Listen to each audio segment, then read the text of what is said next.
Joan Harrison is someone who, began working with Alfred Hitchcock. We know Alfred Hitchcock, is a very well-known director and someone who influenced film in the 20th century.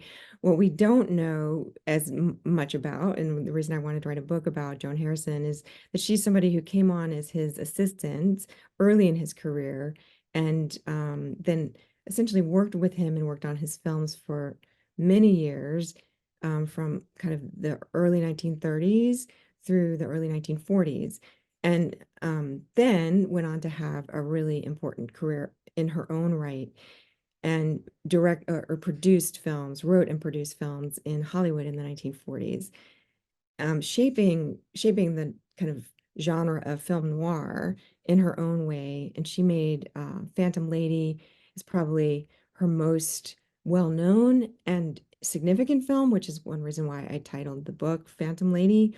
And that comes out in 1944, just to kind of place her.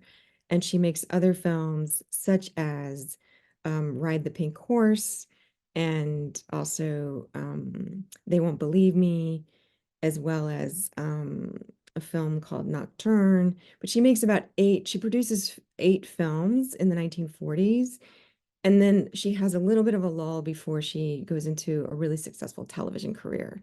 And her role in television is as what we would call today a showrunner, but she, is essentially the producer who is just running the show for the Alfred Hitchcock Presents and the Alfred Hitchcock Hour, which is one of the most important television series, really, and again, ever, but definitely helped influence Hitchcock himself and make him kind of a um, worldwide, in terms of an icon, very important person, and bring him to an audience that he wouldn't have had if he'd simply remained like a director. So Joan Harrison's really interesting, and also just in terms of the way that she kind of branded herself and fashioned herself and helped create for herself an image as a star. And that's one reason why I wanted to write a book about her. One of the things that I try to explain is for a long time she had been kind of behind Hitchcock and talked about as someone who really just needed him to kind of carry her along.